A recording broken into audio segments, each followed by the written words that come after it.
The Complete Works of William Shakespeare by William Shakespeare. Act 2. Scene I. A room in Polonius's house.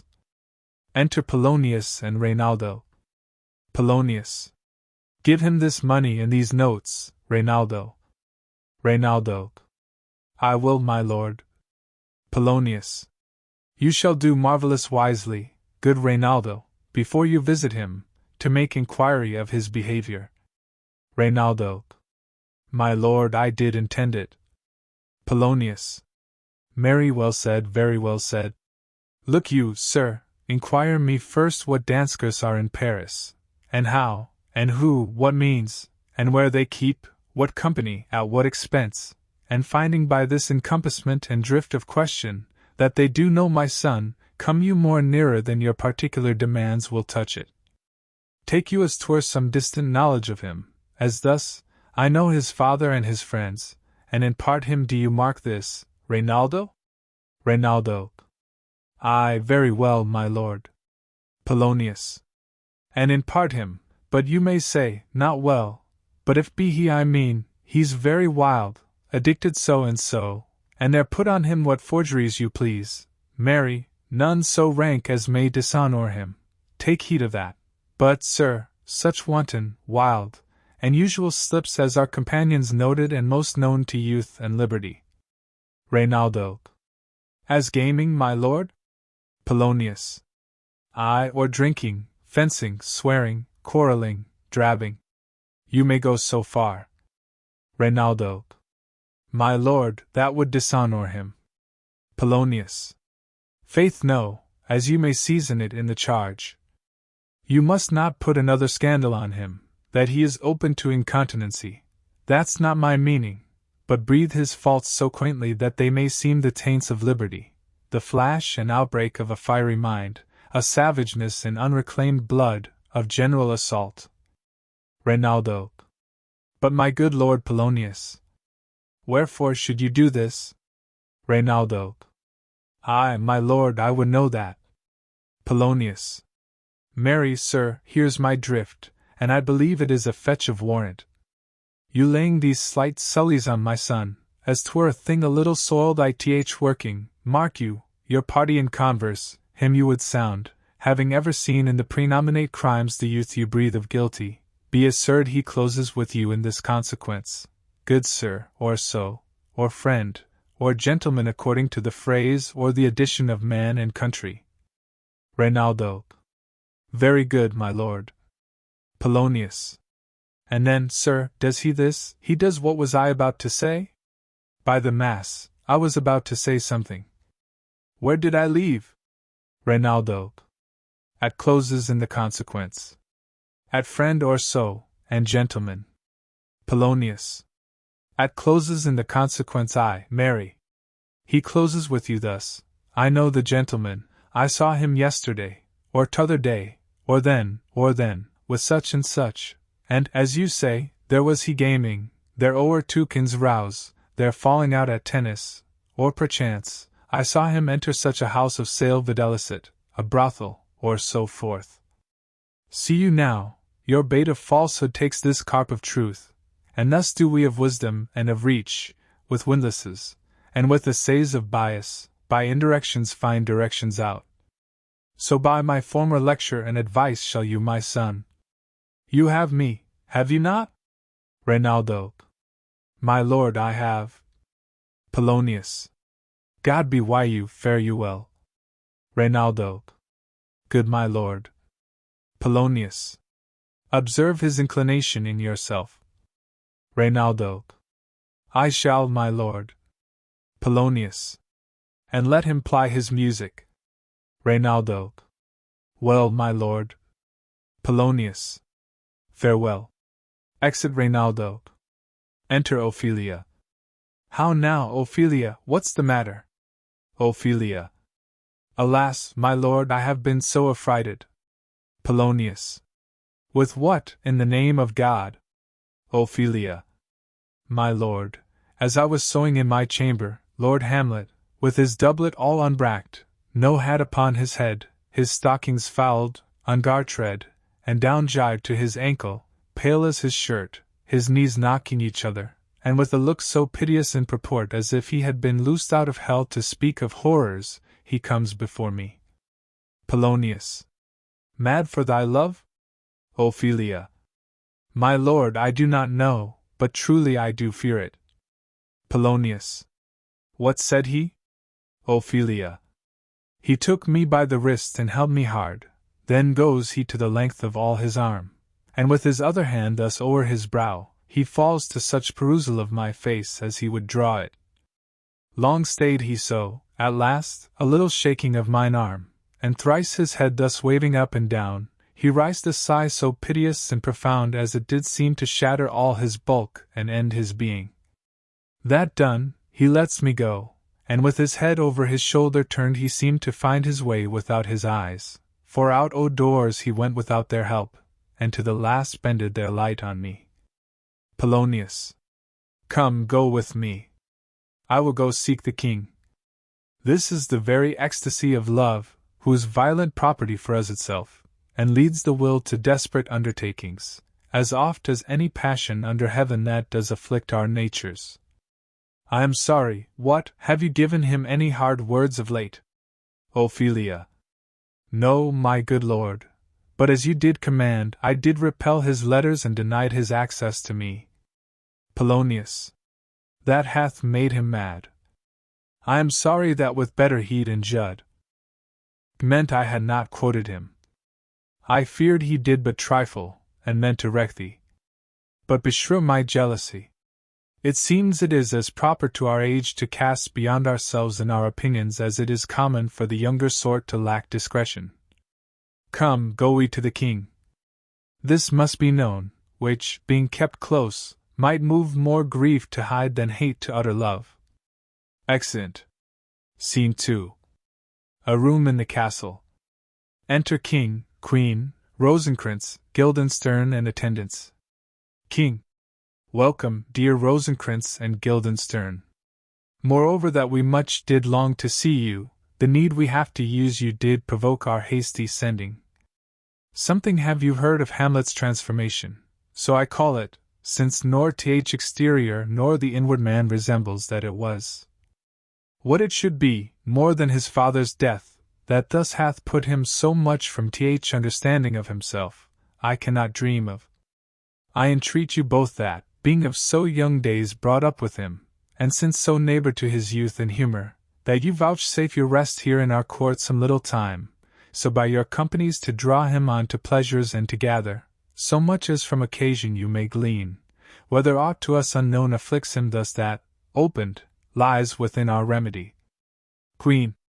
Good gentleman, he hath much talked of you, and sure I am, 2 men there are not living to whom he more adheres.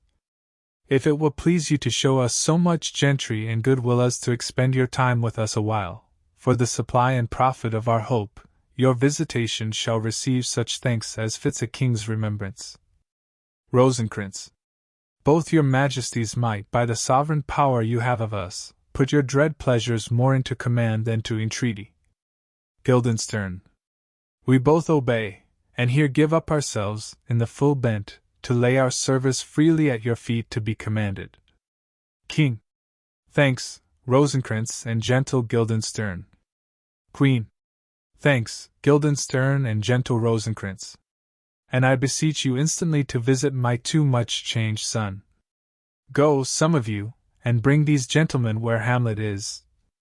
Guildenstern. Heavens make our presence and our practices pleasant and helpful to him.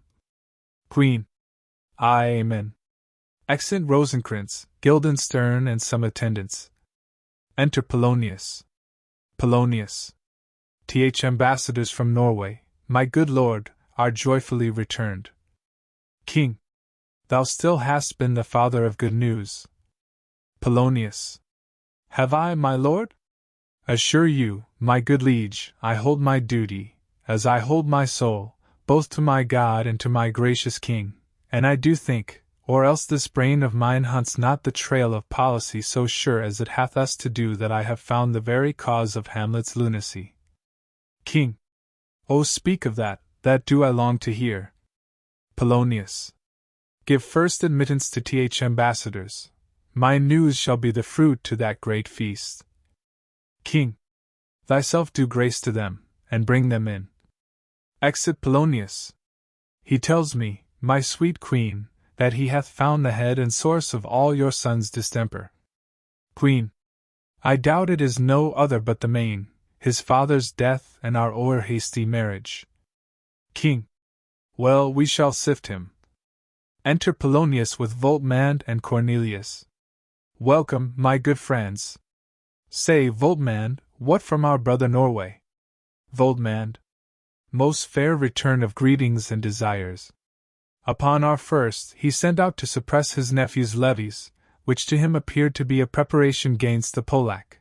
But better looked into, he truly found it was against your highness, whereat grieved, that so his sickness, age, and impotence was falsely borne in hand, sends out arrests on Fortinbras, which he, in brief, obeys, receives rebuke from Norway, and in fine, makes vow before his uncle never more to give THSA of arms against your majesty.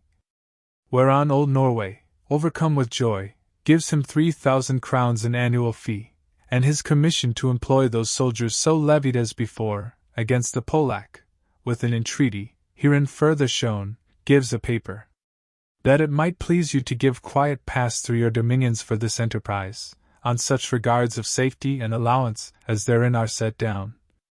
King, it likes us well, and at our more considered time we'll read, answer, and think upon this business. Meantime we thank you for your well-took labor. Go to your rest, at night we'll feast together. Most welcome home. Exeunt Voltmand and Cornelius. Polonius. This business is well ended. My liege and madam, to expostulate what majesty should be, what duty is, why day is day, night, and time is time, were nothing but to waste night, day, and time. Therefore, since brevity is the soul of wit, and tediousness the limbs and outward flourishes, I will be brief. Your noble son is mad. Mad call I it, for to define true madness, what is but to be nothing else but mad? But let that go. Queen, more matter with less art. Polonius. Madam, I swear I use no art at all. That he is mad 'tis true, 'tis pity, and pity 'tis true. A foolish figure but fair. Well it, for I will use no art. Mad let us grant him then. And now remains that we find out the cause of this effect, or rather say, the cause of this defect, for this effect defective comes by cause. Thus it remains, and the remainder thus. Perpend, I have a daughter have whilst she is mine who in her duty and obedience, mark, hath given me this. Now gather and surmise. Reads, to the celestial, and my soul's idol, the most beautified Ophelia. That's an ill phrase, a vile phrase. Beautified is a vile phrase, but you shall hear. Reads these, in her excellent white bosom these, and see. Queen, came this from Hamlet to her? Polonius. Good madam, stay a while, I will be faithful. Reads, doubt thou the stars are fire, doubt that the sun doth move, doubt truth to be a liar, but never doubt I love. O dear Ophelia, I am ill at these numbers. I have not art to reckon my groans. But that I love thee best, O most best, believe it. Adieu. Thine evermore, most dear lady, whilst this machine is to him, Hamlet. This in obedience hath my daughter showed me, and more above, hath his solicitings, as they fell out by time, by means, and place, all given to mine ear. King. But how hath she received his love? Polonius. What do you think of me? King. As of a man faithful and honorable. Polonius. I would fain prove so.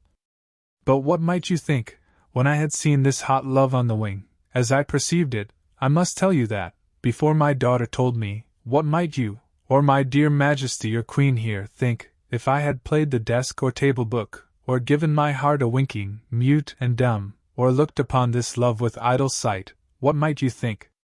No, I went round to work, and my young mistress thus I did bespeak, Lord Hamlet is a prince, out of thy star. This must not be. And then I precepts gave her, that she should lock herself from his resort, admit no messengers, receive no tokens.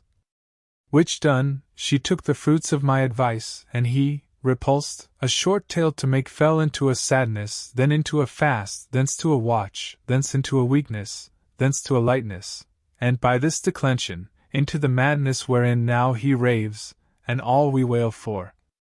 King. Do you think 'tis this? Queen. It may be, very likely. Polonius. Hath there been such a time, I'd fain know that I have positively said 'tis so, when it proved otherwise? King. Not that I know. Polonius. Take this from this, if this be otherwise. Points to his head and shoulder. If circumstances lead me, I will find where truth is hid, though it were hid indeed within the center. King. How may we try it further? Polonius. You know sometimes he walks 4 hours together here in the lobby. Queen. So he does indeed. Polonius. At such a time I'll loose my daughter to him. Be you and I behind an arras then, mark the encounter. If he love her not, and be not from his reason fallen thereon, let me be no assistant for estate, but keep a farm and carters. King. We will try it.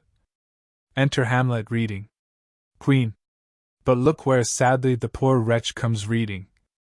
Polonius. Away, I do beseech you, both away, I'll board him presently. Oh, give me leave. Excellent King, Queen, and attendants.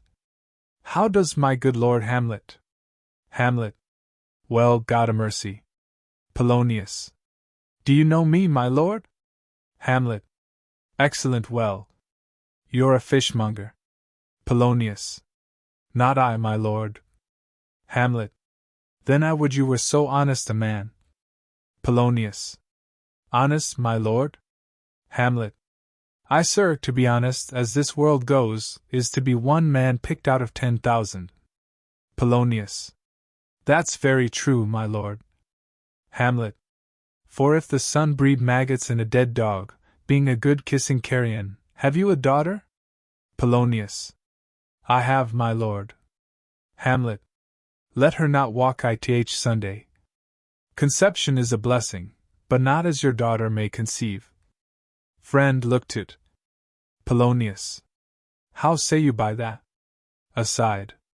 Still harping on my daughter. Yet he knew me not at first, he said I was a fishmonger. He is far gone, far gone. And truly in my youth I suffered much extremity for love, very near this. I'll speak to him again. What do you read, my lord? Hamlet. Words, words, words. Polonius. What is the matter, my lord? Hamlet. Between who? Polonius. I mean the matter that you read, my lord. Hamlet. Slanders, sir.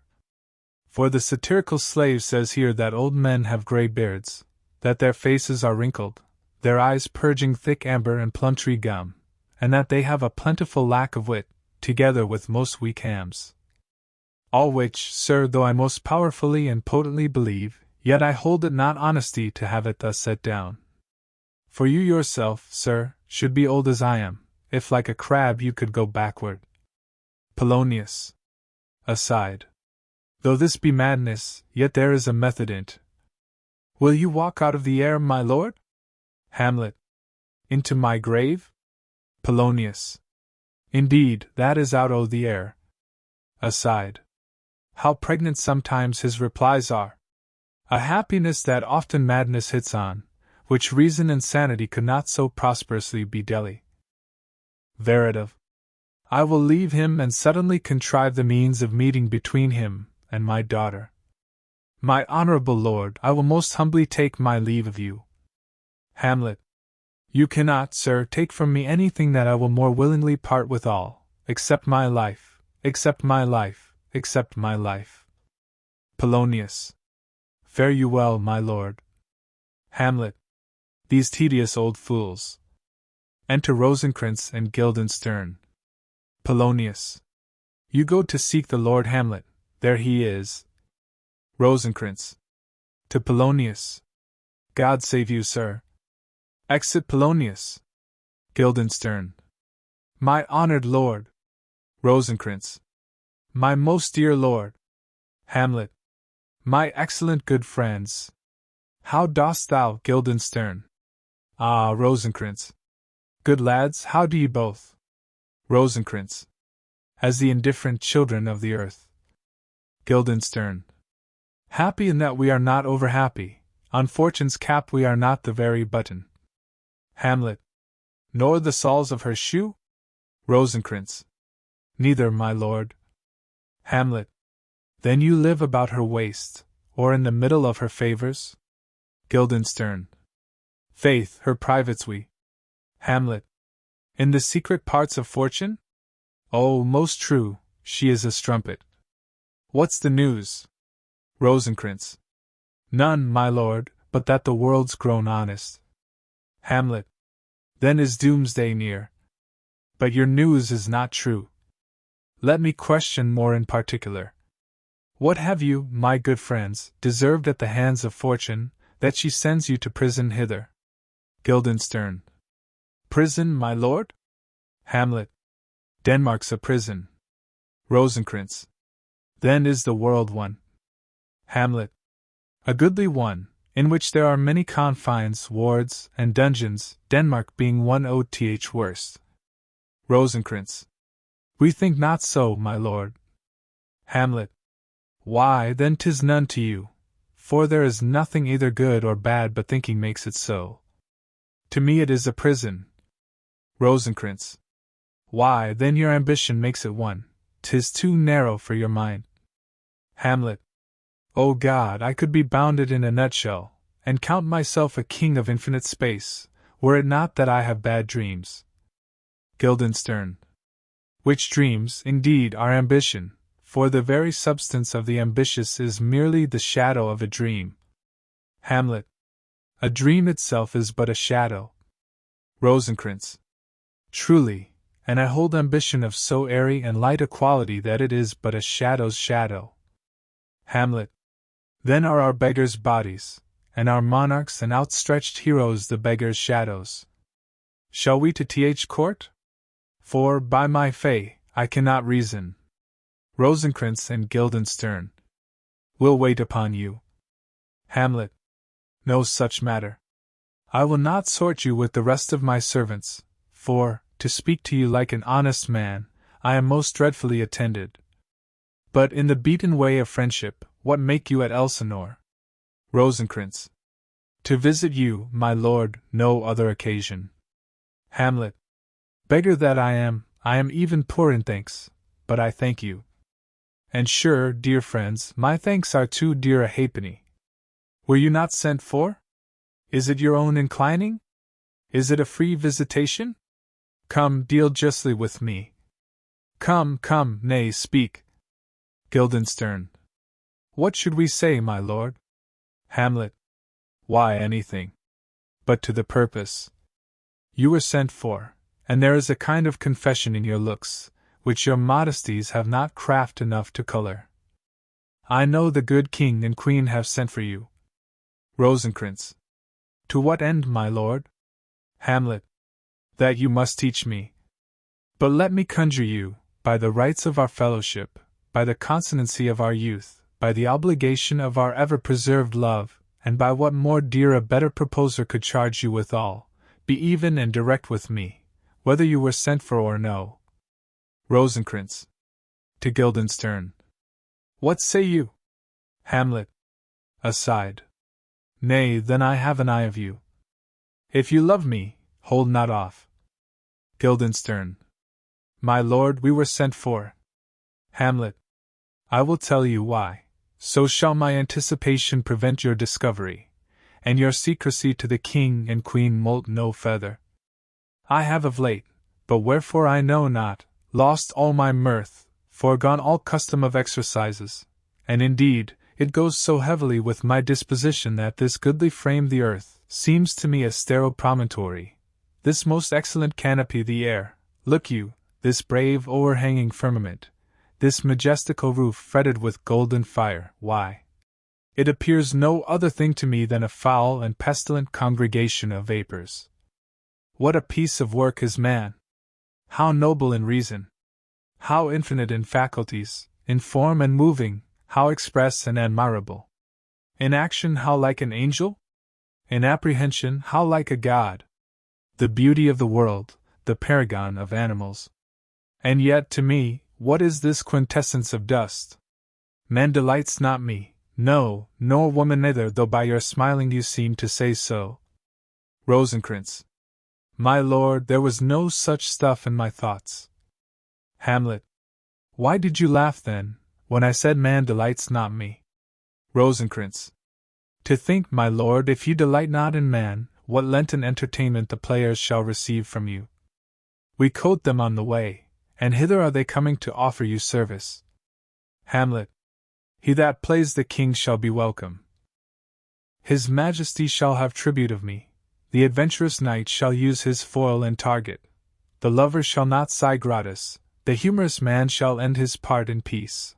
The clown shall make those laugh whose lungs article a th-seer, and the lady shall say her mind freely, or the blank verse shall halt for't. What players are they? Rosencrantz. Even those you were wont to take such delight in the tragedians of the city.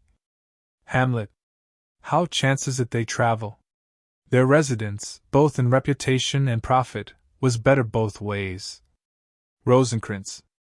I think their inhibition comes by the means of the late innovation. Hamlet.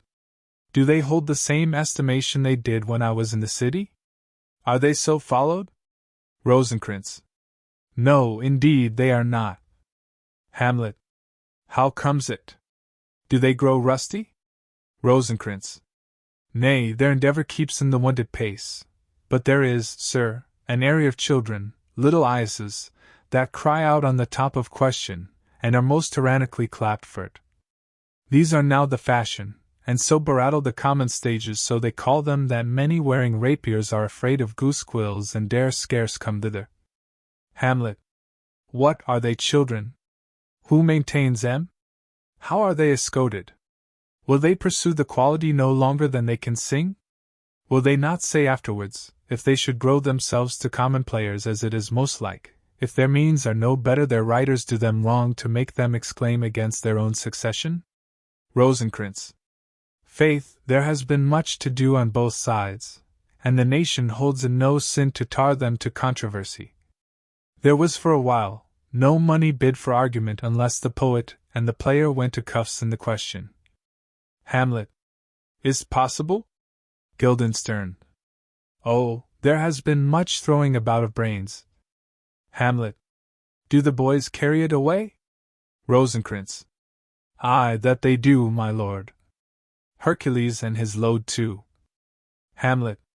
It is not very strange, for my uncle is king of Denmark, and those that would make mouths at him while my father lived give 20, 40, 50, 100 ducats apiece for his picture in little. S'blood, there is something in this more than natural, if philosophy could find it out. Flourish of trumpets within. Guildenstern. There are the players. Hamlet. Gentlemen, you are welcome to Elsinore. Your hands come. The appurtenance of welcome is fashion and ceremony. Let me comply with you in this garb, lest my extent to the players, which I tell you must show fairly outward, should more appear like entertainment than yours. You are welcome. But my uncle father and aunt mother are deceived. Guildenstern. In what, my dear lord? Hamlet. I am but mad north-northwest. When the wind is southerly, I know a hawk from a handsaw. Enter Polonius. Polonius. Well be with you, gentlemen. Hamlet. Hark you, Guildenstern, and you too, at each ear a hearer. That great baby you see there is not yet out of his swaddling clouts. Rosencrantz. Happily he's the second time come to them, for they say an old man is twice a child. Hamlet.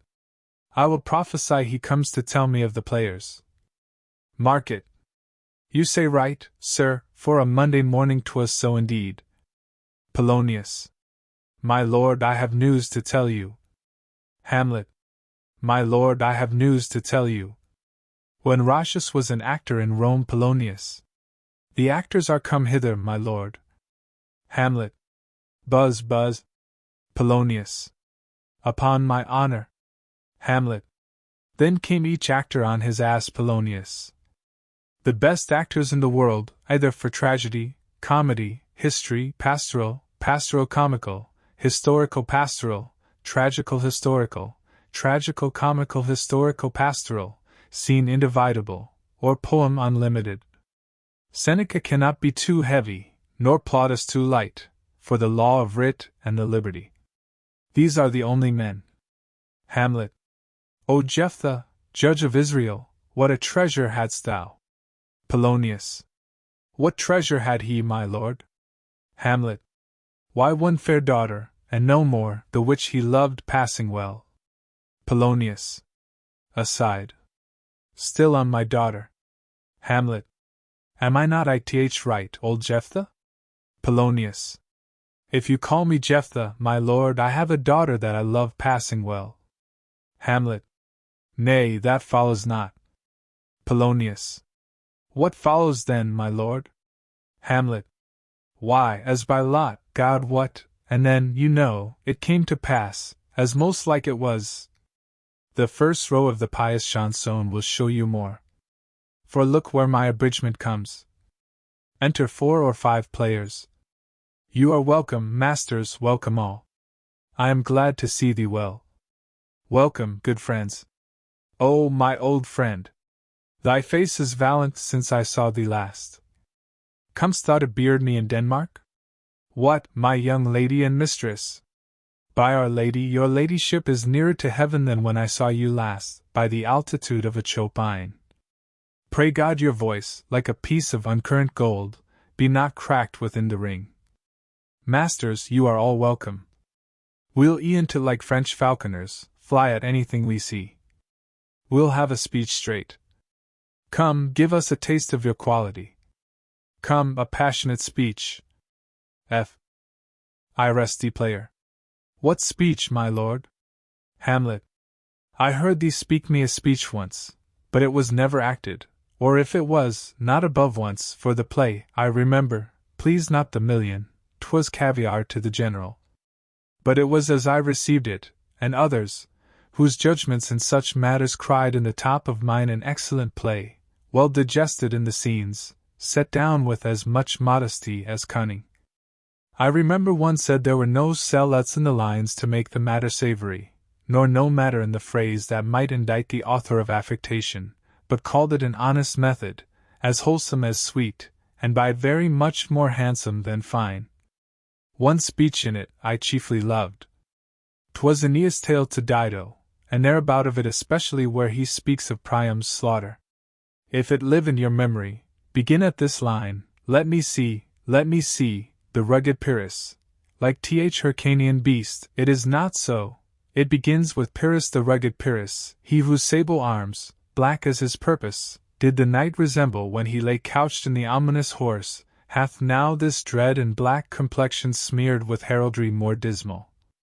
Head to foot now is he total gules, horridly tricked with blood of fathers, mothers, daughters, sons, balked and empasted with the parching streets, that lend a tyrannous and a damned light to their vile murders.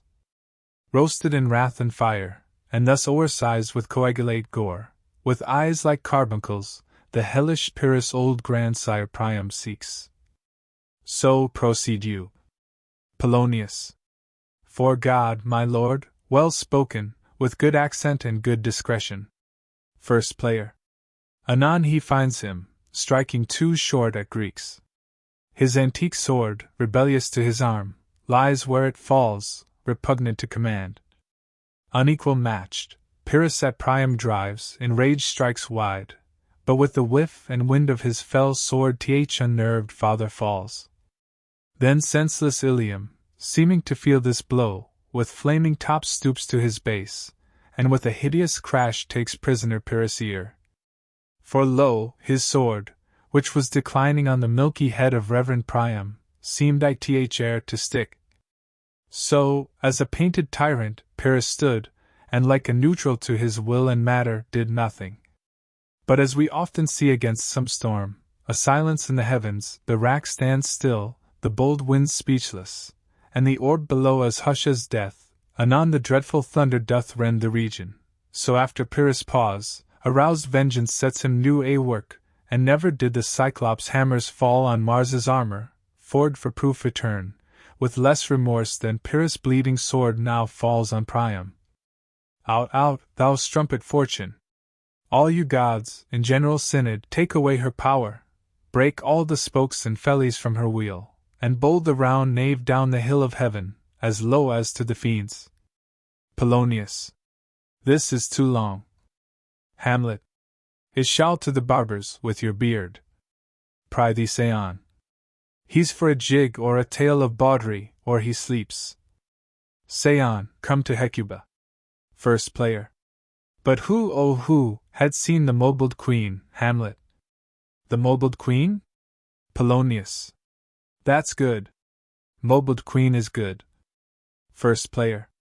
Run barefoot up and down, threatening the flames with bison room.